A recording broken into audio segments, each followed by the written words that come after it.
जरूरी मांगे हैं। पहली मांग, मोदी जी जाग जाइए।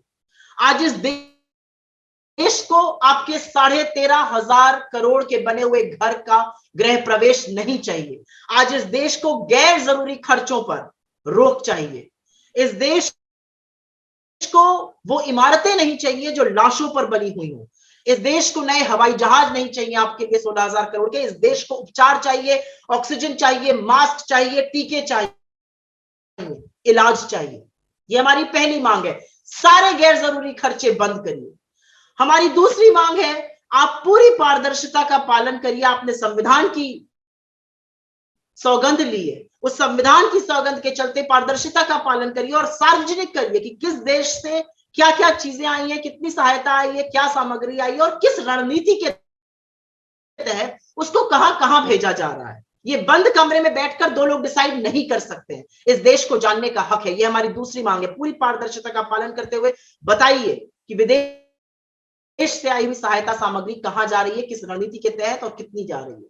हमारी तीसरी मांग, और ये जरूरी मांग है, मोदी जी एक एको चेंबर में मत रहिए। हाँ जी, हाँ जी, जी हाँ, जी हाँ कहने वालों के साथ अपना समय मत बिताइए। उन चाटुकारों के साथ मत बैठिए जो आपको सुबह सुबह बताते हैं कि अभी रात है क्योंकि आपको रात लग रही है।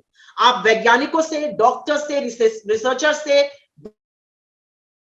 विशेषज्ञों से जितना बड़ा दायरा कर सकते हैं उनसे बातें करिए। समझिए म्यूटेशन को, जीनोम को, वेरिएंट्स को समझिए, क्या उपचार नए हो सकते हैं, समझिए कि कौन सी ड्रग्स हमें जरूरत हो सकती है, समझिए कि आने वाली तारीख में हमें किन चीजों की मैपिंग करने की जरूरत है। आज सूझबूझ से तैयारी लेने की जरूरत है। तो हमारी तीसरी मांग है, अपने दायरे को बढ़ाइए, साइंटिफिक कम्युनिटी से बात करिए, डॉक्टर से बात करिए, रिसर्चर से बात करिए और अपने आला अधिकारों से कहिए इमेज मेकिंग में इस समय ना जाए। और हमारी अंतिम मांग है कि जो आपके नाकारे, नाकाम और विफल मंत्री हैं, चाहे वो डॉक्टर एस जयशंकर जी हो जिन्होंने देश की सर नीचा करने में कोई कसर नहीं छोड़ी है, या डॉक्टर हर्षवर्धन जी हो जिन्होंने स्वास्थ्य मंत्री होने के कर्तव्य का निर्वाह करने के अलावा बाकी सब कुछ किया है, इन दोनों लोगों को तुरंत बर्खास्त करिए क्योंकि ये देश के लोगों का दर्द का उपहास बना रहे हैं, उनके दर्द का उपहास उड़ा रहे हैं।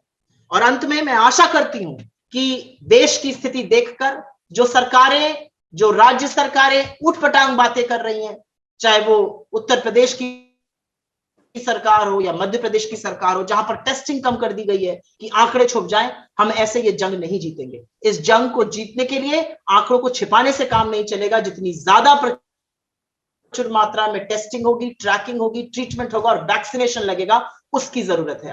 आज जरूरत है कि आप अच्छी रायों को, अच्छे सकारात्मक सुझावों को सुनिए।